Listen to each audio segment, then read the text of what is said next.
It's a great opportunity to educate yourself and really start feeding your soul, as it were. And Heidi was blessed enough to spend a day getting her learn on with someone that has been a mentor of hers for a long time. And we thought it would be fun for her to come and share what she's learned. Because one of the things we like to do is when you're part of our tribe, is that when we're learning new things, that we'll share it with you. So yeah. I went to the event and I didn't share anything with you yet, No, really. not really. So I'm sharing it with you for the first time and with you guys. But we like to, like you were saying, we like to learn things, and then, like John Maxwell always says, knowledge is useless unless you apply it. And this is how we apply it, by actually teaching it to others. So I had some great takeaways from that day-long intensive training. And John Maxwell has been a mentor of mine for 20 years. When I first started as a corporate trainer many, many years ago, I was like, man, who knows who's like the world's leading expert on leadership? And it's him. And he's written 30 best-selling books and been around forever and ever. And he's just one of those speakers, like when he talks, it's like a fire hose. You're just taking notes and taking notes. And he has a nice voice when he speaks. He does have a very nice voice. He does. And I remember like going to, these trainings where I was training people and doing leadership development. And I just like, John Maxwell was just like pouring out, developing the leader within and 21 irrefutable laws of leadership. But anyway, this day he happened to have some special guests with him that I really don't even know about. And I'm like an idiot not to know about. Well, I knew about one of them, but 3 of them, and 2 I had no idea. And so I just really wanted to share kind of the message of the day and what I got out of it. So the whole message of the day was about learning how to go from a soloist to a conductor. Like in our own lives, and I'm going to talk about that tomorrow. You don't know it yet, but I'm going to talk about my resistance to really partnering with you in a real way and wanting to maintain my own little, like, we're going to talk about that tomorrow. You don't know. It's going to be intense. It's going to be awesome. But here's something that was really interesting. Was that a teaser for tomorrow? It was a teaser. Okay, good job. But listen to this saying: price is what's standing in the way between you and your potential. Context? You have to be willing to pay a price in order to reach your fullest potential. And price is the only thing that's ever standing in the way. And like, meaning that most people won't do something because they can't do it. It's because they won't do it, because they're unwilling to pay the price. And this is not financially speaking. No. Right. More times than not, it's the emotional price. Like, I have to swallow my pride or my ego, or I have to I have to do what I need to do in spite of how I feel. Yeah. Oh, and I'll give you a great example then for price. that as well, similar to what you're sharing. For those guys know, we have coaches as well, because this is so important. And one of my resistance was like kind of doing a pivot on, as we were, kind of remodifying. There was part of me is like, I don't want to tell my coach that I maybe modifying all the work that we just did and talked about. And then he was like, and I was afraid to say something. Like, and then, and then I did. And he was like, okay, cool. You want to pivot? All right, here's how we're going to do it. I was like, oh. That's really cool. John, now this is really cool. One of the main things was courage and courage to change things. Yeah. And John Maxwell talked about how he had written all these books, and then he was like, he writes with a ghostwriter. And he was like, I wonder if there's another way to write books. I wonder if there's a different way to do this. And he had some woman come along to him and he recorded, and she would just ask him questions and they would talk. And he said, and this was what was so cool about it. He said, do you know when I decided to change the way I wrote books, I already sold 25 million copies. So it's like, I think what we do is we sit on our successes and we're not willing to go bigger and tweak it and make it better. And it's great. But one of the worst things that could happen is you're successful at something and then you think that's the way to do it. Right. And then you don't change. And I know it's sometimes people get real bug off their butt about personal development. Like, and I know I said to you one time, we were at a personal development seminar and I was like, so just out of curiosity, when do we just get to be okay? When do we just get to be okay, being okay? That was a big assumption. And yeah, the thing is like, it's not necessarily about that. It's deepening your understanding. It's being willing to grow. And like Tony says, if you're not growing, you're dying. But So that was a really big takeaway. And the physical price you have to be willing to pay to reach your dreams. This morning I'm sick, and I got up at 5:30, and I was like, I need to go move my body. And I was like, I felt like absolute hell. And I get into the gym, and I'm like, gosh, this is gonna suck. I hate everything about this. And this woman comes up to me, and she goes, oh, I'm really glad you're here. She was like, I follow you. And I was like, shit, really? Like, why does somebody follow me? You, like, in the class? Like, yes, in the class. She goes, you're really motivating. And I'm thinking, you know, that's true. Like, sometimes we just show up and we're like, oh, I feel like hell. I don't want to put my best in. But the reality is somebody's always watching you.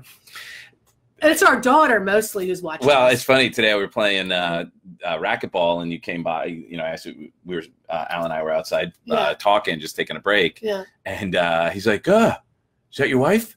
I was like, "Yeah." She goes, "She looks tough." He's like, what? I read people. You probably don't want to mess with her, do you? Oh and my God, how funny. Yeah. That's so weird. And I said, yeah, you want to go tell her that? That is so funny. And he's like, no. Oh, that's funny. I look tough. Well, like, you just look like you're, you know, you have somebody just, I'll kick your ass? Or? No, like you look like you're.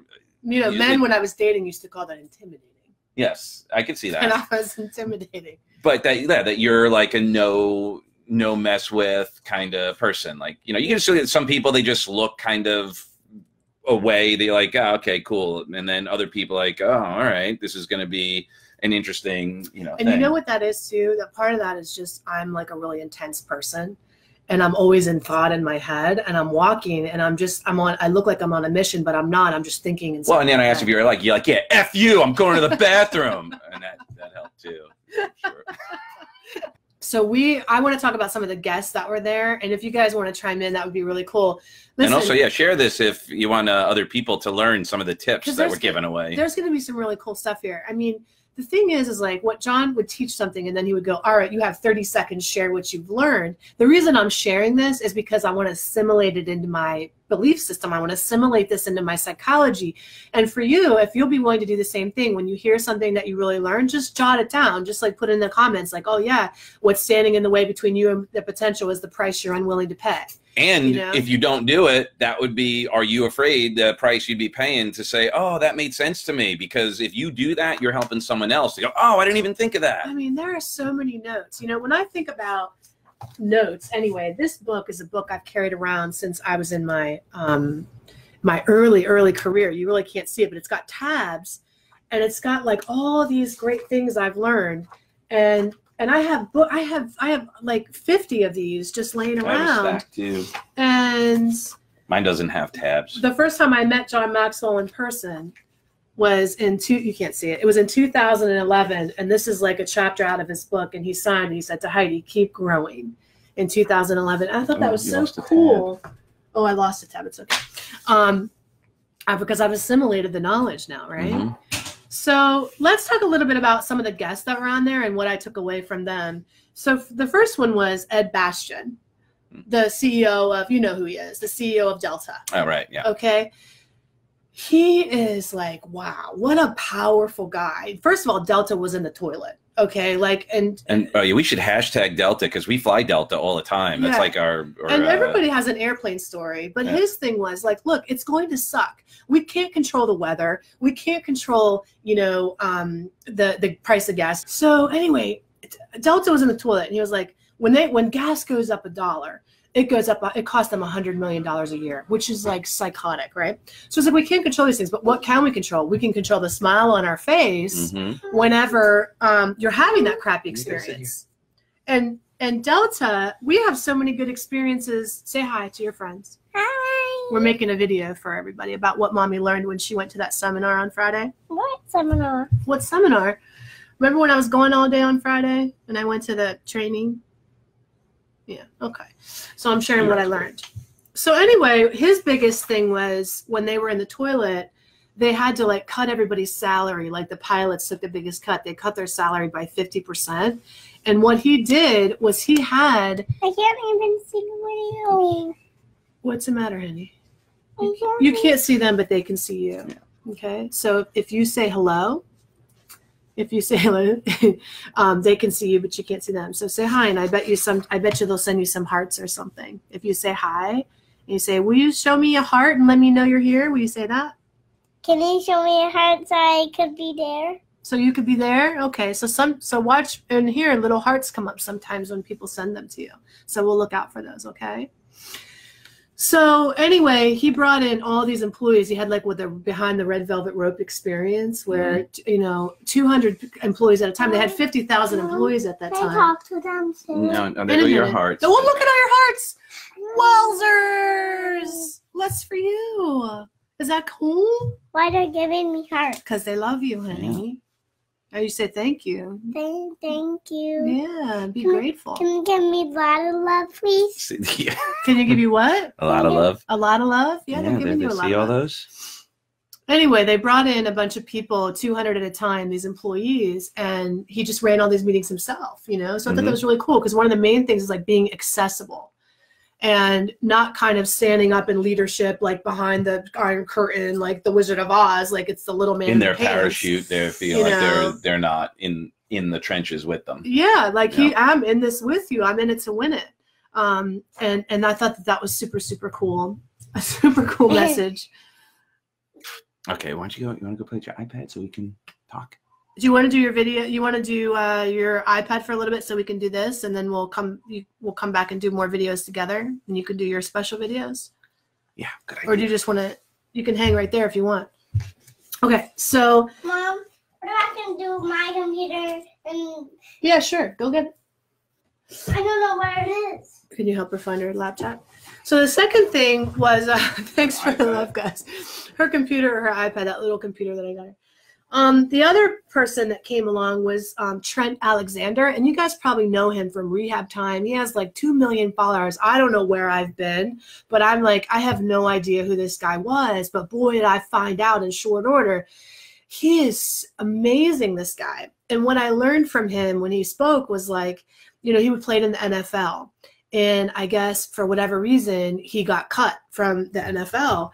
And he was at a very low point in his life, and he was like suicidal. You guys probably already know this because you know him. I didn't happen to know.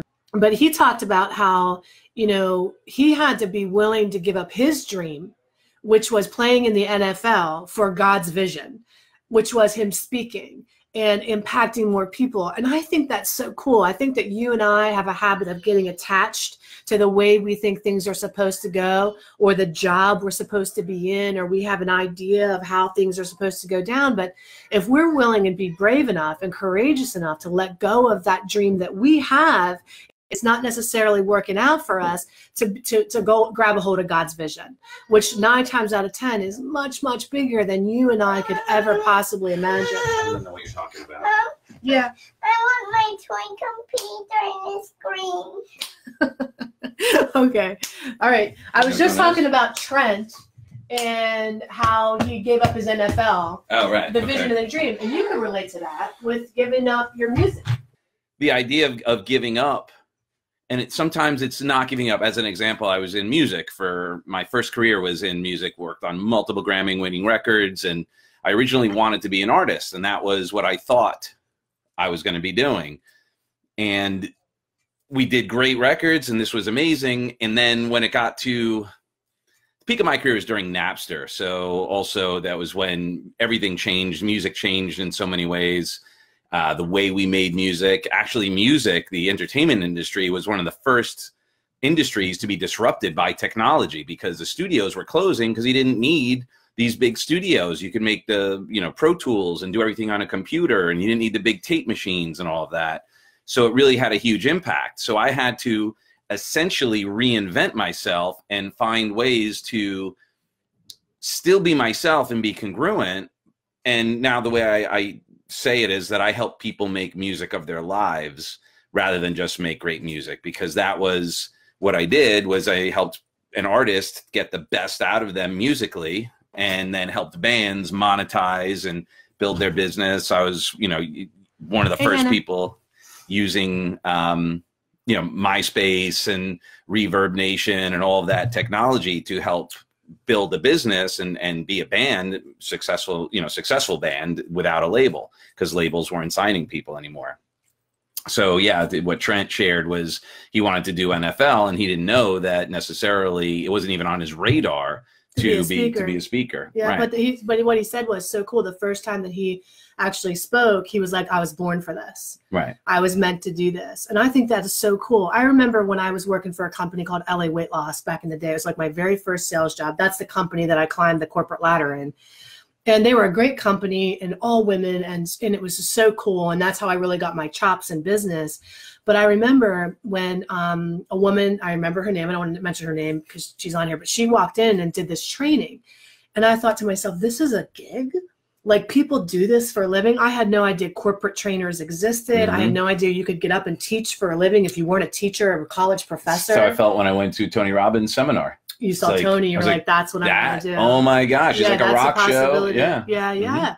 Exactly. And we have those experiences, but if we don't, if we're holding too tightly onto the dream and trying to make that happen and being in a pity party for what we thought was going to work out that didn't quite work out. You know? And by the way, no one who's watching this now, I'm sure, but I'm sure you know people who they then spend the rest of their lives telling the story. I used to be. Here's what I could have been, and or all I used that. to be. Like, you know.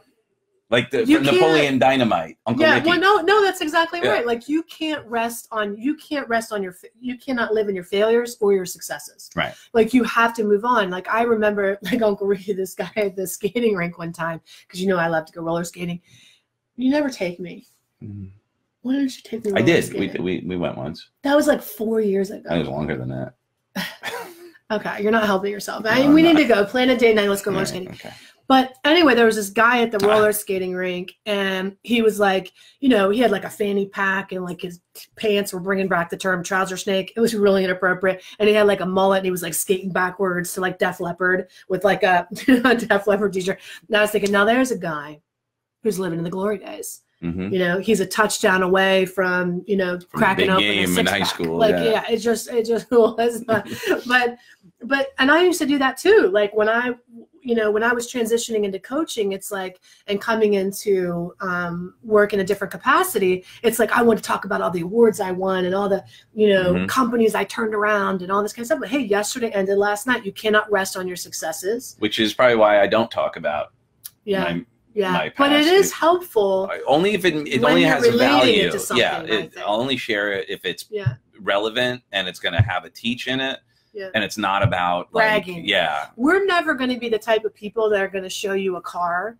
In fact, I have a really nice car. I got a beautiful, my dream car. I got my dream car. Nobody knew. Right. And I'm not saying that to be like, oh, because I'm so cool, I didn't tell anybody. It's because I don't value that. I value driving it. I value getting in it. I value what it brings to me, but I don't value telling people about it. I'd rather give you the value of not showing my car.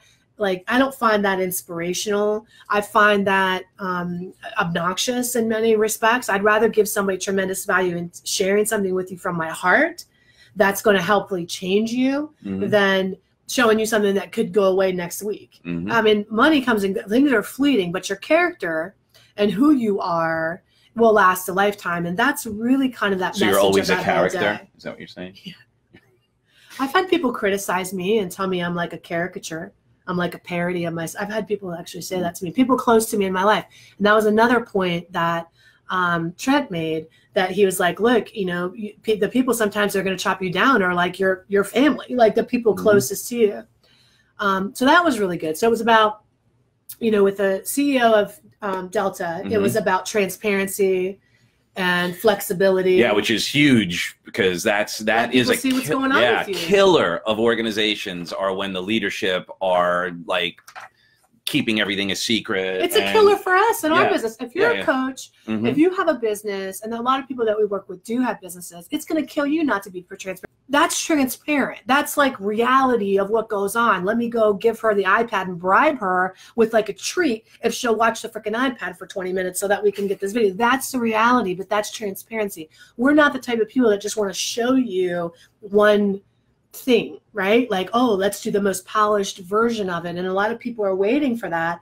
And Trent said this too. He said, sometimes I get up on stage and I delivered this amazing talk and I hit all my points and I did like a tremendous job, and I'll get off and they'll be like, Mm-hmm. Crickets, right? He said, sometimes I fumble through my words. I say the wrong thing. I'm all over the place, and I get off, and people are like standing ovation, man. They're like, wow, you brought down the house. Because what he didn't do was, and the other thing is, he disconnected his heart from his head. He was in his head, too busy being polished, too busy being like right instead of being like present. Righteous. You know what I mean? Like, and not self-righteous, but present. Yeah, that's it. Just being here. And I think that's a good message for everybody, is just like yourself, bringing you to the game to show up unpolished, unfiltered, unperfect is good enough. It's rad. It's awesome. And there is somebody, I got tempted in that thing too, because John Maxwell has a certain vibe for a tribe. Okay, he does. I was in that founding member John Maxwell certification program, and I didn't finish it because I have a little bit of a different flavor. You guys know me. I swear, I curse. I'm a little bit, swearing and cursing is the same thing. Unless you use a bigger word. And then but, you know, I'm that type of person. And that is more like reserved and buttoned and like you. Okay. Which listen, you're very. Just because I don't curse doesn't. I know. But you're really, you would be like a good poster person for anything. Like somebody could Google you and be like, oh, wow, this dude's righteous. He's rad. He's got like so much character. I don't know why I keep using the word rad. But if they Google me, they'd be like, oh, shit. We got a wild stallion in our hand. I mean, I have skeletons. Okay. I have a past that's not pretty. I have a lot of things about me that aren't polished, but that's what makes us work so well together, is this radical acceptance of who we are, and then finding your tribe, not trying to be somebody you're not. Like, you know, wearing a suit when you're really a sneaker person, you know, or trying to be somebody that you're not. And that really drove home for me. When I was sitting there, like, yeah, there's a whole bunch of people that probably long to hear the message that he's teaching, but don't feel like they vibe with the tribe. People want you, and people who don't want you aren't for you. Yeah, you don't want to, if you're going somewhere and you're putting, you know, you're so busy worried about presenting your representative, that then becomes the person you've always got to be. And if it's incongruent, it's not sustainable. That's like dating. When you first meet somebody, now, of course, you don't want to be a total animal on your first date, but didn't work out with me, or that must have been the other 10 chicks. Yeah. Okay. Yeah. You ladies, man. So, you know, like being yourself is like, that's why all those books don't work. Like How to Get a Man, Catch Him and Keep Him, How to Manipulate Man Whisper. You know, it's like you just need to be who you are off the rip, because all of a sudden you're going to be yourself eventually, and then people are going to go, you changed. You know, you're going to be like, no, I'm just tired of being the representative. Tired of keeping up the act, mama. You have a flavor, a vibe, and there are women that are just waiting to pick up what you're laying down. They're just waiting to hear your message that you have for them, because only you can say it in a way they'll hear it. You've wrestled with that in the past, I think. Like, I'm wrestling with it right now because I'm not polished or buttoned down. Like, John Maxwell's not my tribe at all. Oh, okay. So you're feeling offended. No, I'm not feeling offended. I'm trying to figure out what you're referring to. Here's what I mean by that. Here's what I mean by that. You are a consummate professional. You're a better person than me. Okay? That's what I meant by that. I meant you are a person that you're just a better person. I remember sitting with you when we first were dating. My nose is running because I'm sick. We were first dating. And I said something really sarcastic about you at your expense, because in my family dynamic, that's how you were humorous. Like, if you could, who could cut each other the worst and make the whole family go, oh boy, she got you. Like, that's how I learned how to relate. Okay. And I prided myself on being that. And I remember one time I said something really like chop you down, like in a way that was like really, you know, I thought was hilarious. And you literally looked at me like this. Like I killed your puppy and strangled your cat. Like, you looked at me like, and then I was like, in that moment, we just started dating. In that moment, I went, oh shit. Either I could cry thinking about it. I was like, he's going to make me a better person. That's literally what I thought about you. I thought, he's going to make me a better person. And you should be with somebody who accepts you for who you are, but inspires you to be a better version of you. And that's what my husband does for me. It's like, and I fail all the time because I'm crass, I'm crude, I'm sharp, you know. But you. Apparently I'm. Do you want to be a bad boy? No, you're not John Proper. Do you want to be a bad boy? Do you want to be an asshole? Yeah. No, you don't, right? You could get, if you wanted to go work for corporate, okay, somewhere, anywhere in the world, and like a top level position, if you wanted to be like the CEO of Delta, you would get a job like that. I would never get a job like that. Do you know why? Because they Google me, they'd be like, shit, no. You know, like people are getting fired over tweets and stuff. And like people are like, and you're such a righteous dude. You're such a righteous guy that you could search and you wouldn't find anything off color. Because they buried the records. Just saying. So if you want to be a bad boy, No, you can be. I mean, if you prefer, it's not to say you don't have an edge and a shadow and a dark side. You're my Darth Vader, baby. Of course you do. But you're a better human than me. Well, thank you. I don't It's true. think I'm better than you. You are. You're a better person. All right. Tangent. Okay. Sorry. Squirrel. So then the last person who talked that I was super inspired by was Rachel Hollis. Now I'm going to admit something that's going to sound really terrible, but first of all, I don't read anybody else's books. I don't listen to anybody else's material. People will send me stuff all the time. They'll be like, you should listen to Glennon Doyle. You're like her. You have the same message. And I don't purposely listen to other coaches or other teachers because I don't want to, because I'm the girl that I went to England. I lived in London for 4 months and I came back talking like that for an entire time. I just totally adopted it. That's how I roll. I'll just take it in. So if I watch somebody else like doing stuff, it'll assimilate. So I'm very careful about listening to other people's things and watching their stuff. But anyway, so Rachel Hollis came out and was like, girl, wash your face. And I was like, what's this? You know, person out of the blue, like just coming on the scene, who she thinks she is, you know, judge you, McJudge her pants.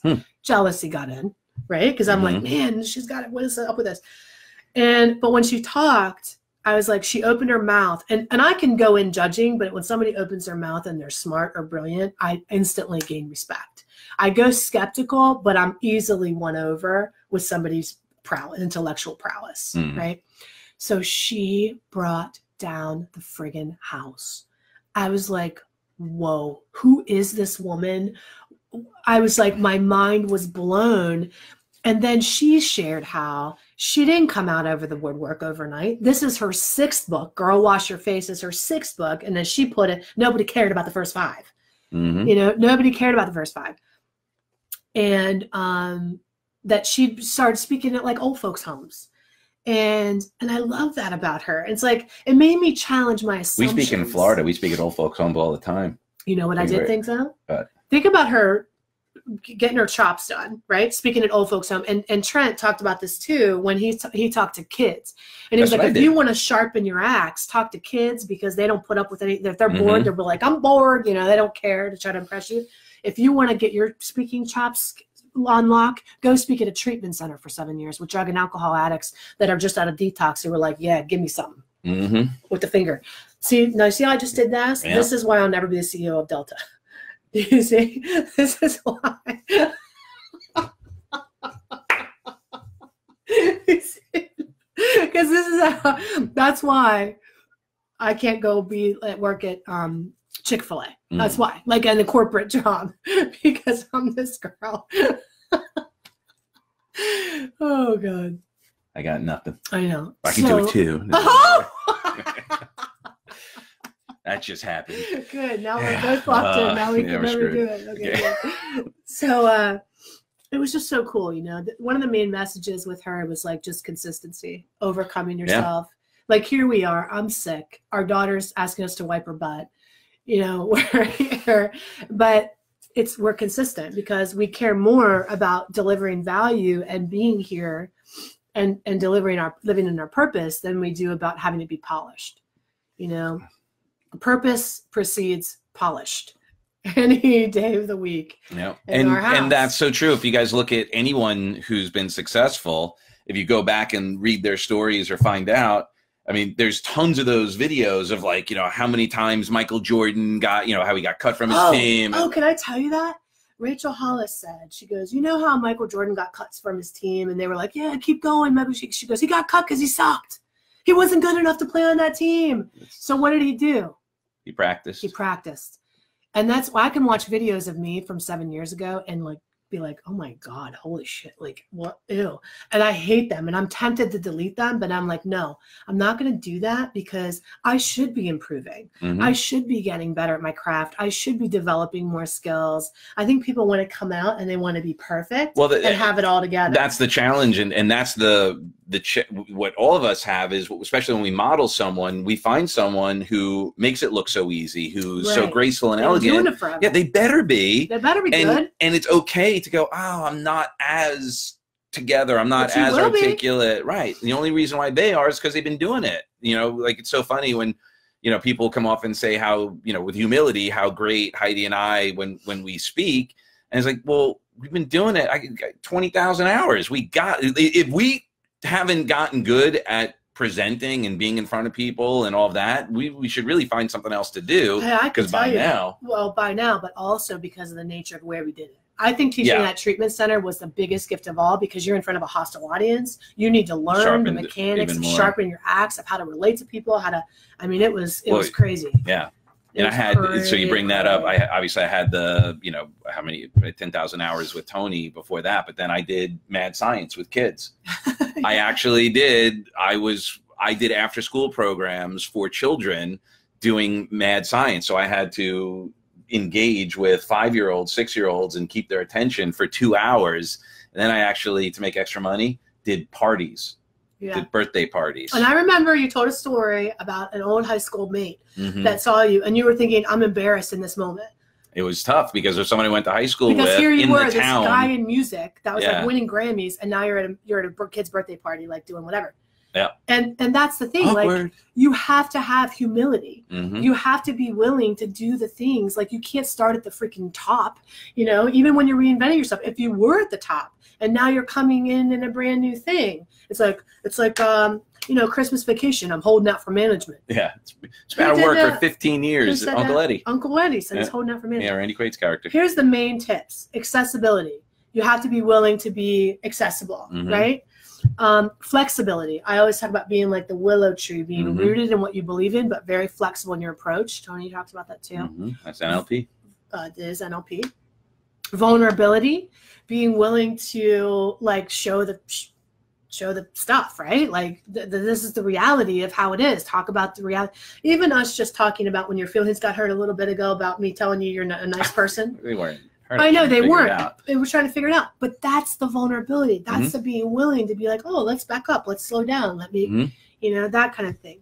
Consistency, putting it out there all the time. Now, listen, you don't want to be consistently putting crap in the world, right? But if you're consistent. But here's the deal. Some people who do consistently put crap out in the world are successful. Because they're consistent. Successful. Do you know who the most successful crap spewer on the planet was? The most successful person who spewed nothing but shit. Nothing but crap, nothing but terrifying things. Yeah. Hitler. Okay? Because all he did was just spew it loud enough and long enough, and then people got brainwashed into it. I mean, look, imagine you can change the world if you have a righteous heart. Not self-righteous, righteous. Okay? And then character, who you are. That's what we were talking about. You know, like with Ellie, we don't reproduce what we want. We reproduce who we are. Which, if that's true, I will share this with you. Friday, I told you this, Friday, Ellie was getting in the car in the morning to go to school, and she goes, Daddy, I love being myself. Oh, I know. Was that so cool? Yeah. That was cool. Yeah. Yeah, I love that. That was brilliant. I don't know. She said something the other day, too, about she doesn't like herself with something else. Like she wanted to take this away because she didn't. Like, I have a client who always says, I don't want to do that. I only do what makes me feel like myself. I love that. You can come in, honey. We're wrapping it up. So do you want to say goodbye to your friends? What do you want to tell them? Anything, Mom, any news or what your thoughts are? What? Mom, yes. If I be nice, did you say, if I stay in my room, or did you say, sweetie, if you stay in the room, we will bring you a surprise? I did say that. I said, sweetheart, Mommy and Dad are making a video, and if you stay in there for a little bit, then we will get a surprise. I bribed you. You know what a bribe is? Right. A bribe is when you give somebody something for doing something for you. Some people call that influence, exchange. It's bribes. You want, this is Dr. B. I'm going to do a horrible thing right now. Ellie, you ready? Okay, close your eyes. No, don't do that. Okay, what would you like to have as your surprise? A hug? No, it's not good enough. You want the hug? Okay. A tickle? Look, all your hearts are coming again. Look at all your hearts everybody's giving you. Look, that's Deb. Deb is flooding you with hearts. Remember Deb? You say, I love you, Deb. Kiss your face. You, Deb. Okay. What would you like as your surprise? You know, if you tell us what it is, it won't be a surprise, though. What would you like? I want a toy surprise. A toy surprise, of course you do. That's why we go to Goodwill. Yeah. Yeah, and you can pick out like 2. All right. Do you want to say anything else to your friends? Go bye-bye. Take this to work. Mwah. And hugga-lugga. Lugga. Do you want to do anything else that you think is important? Blow a kiss. Poop? No, blow a kiss. Poop. Poo-poo. Poo-poo. Okay. Okay. All right. Well, we love you guys. We hope this has been helpful today. And there you have it, folks. There it is. All right. We love you very much. We hope you have a great day, and we'll see you tomorrow. Take that to work, guys.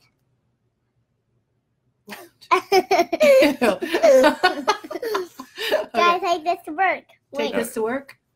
Oh, Okay. Bye. Oh, honey, you have a thing I can't. Was that funny?